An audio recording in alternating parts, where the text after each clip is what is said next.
Pas d'avancée significative pour les forces russes dans l'est de l'Ukraine.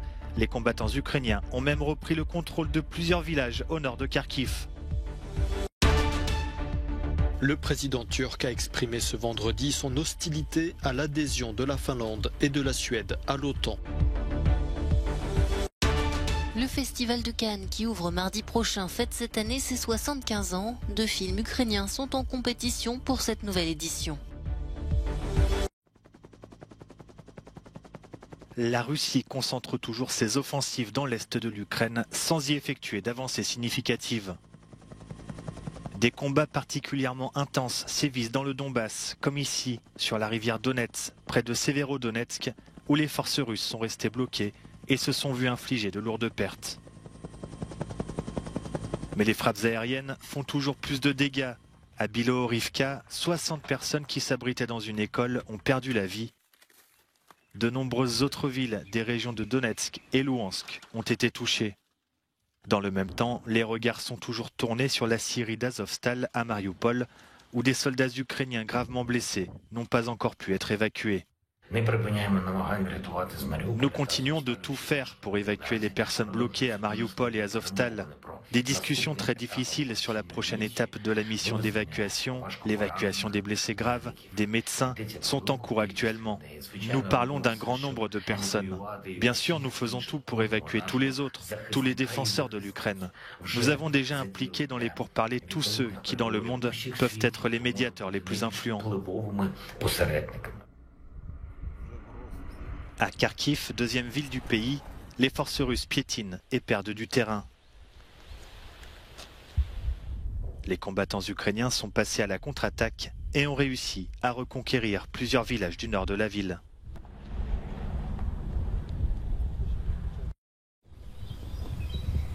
La guerre en Ukraine a fait grimper les prix du tournesol à des niveaux records, la Russie et l'Ukraine faisant partie des plus grands producteurs. C'est dans ce contexte que certains agriculteurs du reste de l'Europe reviennent à cette culture, désormais bien plus rentable. C'est le cas de Régis Bonin, agriculteur aux Essarts en Bocage, en Vendée. La décision, on l'a prise au mois de mars, surtout malheureusement avec la guerre en Ukraine et l'explosion des cours du tournesol. Parce que le tournesol, moi, j'en ai fait il y a 20 ans, 25 ans. C'est une culture qu'on avait arrêtée avec le problème des ravageurs, des pigeons, parce qu'il fallait ressemer, ça posait des soucis. Et le prix à 300-350 euros, c'était une culture qui devenait pas très rentable économiquement. Donc il valait mieux faire du maïs ou du blé ou du colza et on l'avait laissé un peu de côté. Si la crise se prolonge, d'autres agriculteurs pourraient suivre le mouvement. Cela pourrait leur permettre d'engranger de beaux bénéfices tout en réapprovisionnant le marché local.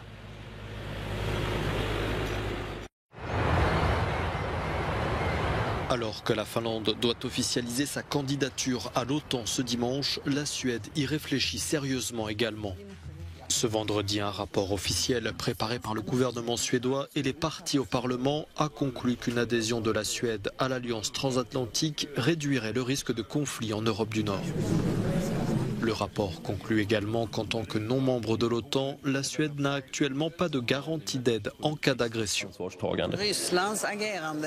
Le comportement de la Russie est structurel, il s'inscrit dans la durée et il ne changera pas avant longtemps. Même s'il y a un accord de paix en Ukraine ou si Poutine devait démissionner. Et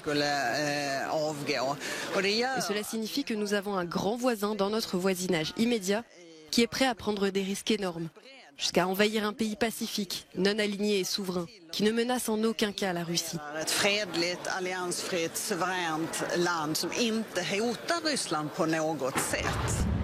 Mais l'adhésion de la Finlande et de la Suède serait une erreur selon le président turc qui accuse Stockholm et Helsinki d'héberger des terroristes du PKK.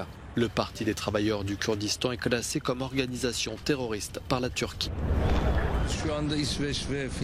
Nous suivons actuellement les développements en Suède et en Finlande, mais nous n'avons pas d'opinion positive à ce sujet. Parce que les administrations avant nous ont fait une erreur concernant l'adhésion de la Grèce à l'OTAN. Et vous savez l'attitude que la Grèce a prise contre la Turquie en prenant l'OTAN derrière elle.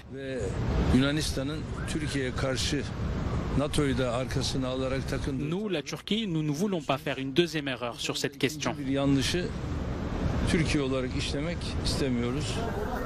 Face à l'hostilité affichée par le président turc, la Suède et la Finlande ont annoncé qu'elles prévoyaient d'en rediscuter avec la Turquie ce samedi à Berlin lors de la réunion informelle des ministres de l'OTAN à laquelle elles sont invitées. Il suffit d'un mot d'Elon Musk et la bourse s'affole. Le patron de Tesla a annoncé ce vendredi suspendre le rachat de Twitter dans l'attente de détails sur la proportion de faux comptes sur le réseau social. Il a ensuite réitéré son engagement à acquérir Twitter, mais le marché s'interroge sur ses intentions réelles. Les déclarations de l'homme le plus riche du monde se sont fortement répercutées en bourse, où l'action de Twitter a commencé par plonger de 25% avant de limiter ses pertes à 13%. Fin avril, le conseil d'administration du réseau social a accepté une offre de rachat de 44 milliards de dollars formulée par le fantasque dirigeant d'origine sud-africaine. Elon Musk affirme vouloir faire de Twitter un bastion de la liberté d'expression. Le Festival de Cannes, qui ouvre mardi prochain, fête cette année ses 75 ans. Depuis 1946, la crème de la crème a foulé le tapis rouge du plus grand festival de cinéma au monde. Un spectre très large, des films d'auteur au blockbuster, les 5 continents sont représentés. Des centaines de films projetés pendant 12 jours, avec une compétition officielle pour la Palme d'Or et de nombreuses sections parallèles. Les plus grands y sont passés. Pour Tarantino, c'est le paradis. Pour Lynch, l'endroit du grand cinéma. Et pour Stallone, le lieu rêvé pour faire du business. Jessica Chastain, quant à elle, y dit être née artistiquement. Outre sa sélection officielle, le Festival de Cannes accueille le plus grand marché du monde pour l'industrie cinématographique. Un savant cocktail donc de business, de glamour et d'art. Cannes a souvent été aussi une tribune politique pour les droits des minorités et pour les droits humains, comme en 2018 suite au mouvement MeToo. Nous nous tenons ensemble sur ces marches aujourd'hui comme un symbole de notre détermination et de notre engagement vers le progrès. Et politique et cinéma ne sont jamais bien loin. On est heureux, c'est une coïncidence, parce que sélectionner un film à Cannes reste quand même une sélection artistique. Il y a 2 films ukrainiens qui sont là, dont un qui est un film qui évoque la guerre du Donbass et il y a 1 an, 2 ans, 3 ans, mais dont on pourrait croire qu'il a été tourné il y a 15 jours. 10 personnalités du monde du cinéma, dont les cinéastes Lajli ou Ashghar Farhadi, composent le jury avec pour président cette année l'acteur français Vincent Lindon, qui jouait dans Titane, Palme d'Or 2021. Qui donc pour lui succéder parmi les 21 films de la compétition, verdict le samedi 29 mai. La fièvre de l'Eurovision s'est emparée de Turin depuis quelques jours. En attendant la finale qui débutera ce samedi soir à 21 h, les artistes font le show en toute décontraction dans les rues de la ville. Ici, à Turin, en Italie, l'Eurovision 2022. Hey ho, let's go folklore and rock and roll. Join the train, be our guest. Chisinau, Bucuresti, Torino. Que figata! Après le groupe moldave, place à la chanteuse Rosaline, qui représente l'Arménie. Salut Euronews, mon frère vous regarde toujours. Être la plus jeune, l'une des plus jeunes à l'Eurovision signifie beaucoup pour moi.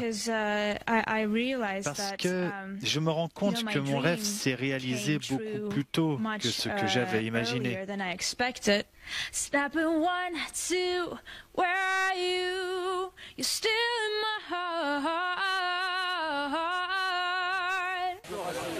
Au cœur de Turin, un spectacle alternatif a aussi été mis en place par l'Orchestre symphonique des jeunes d'Ukraine.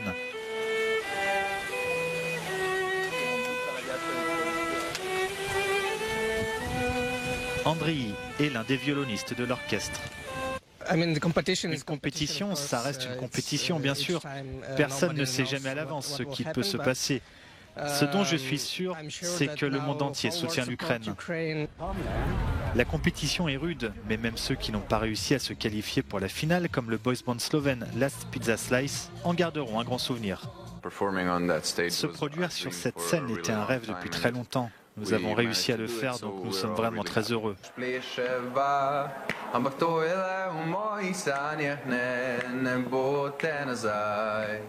Hi, Euronews from Turin.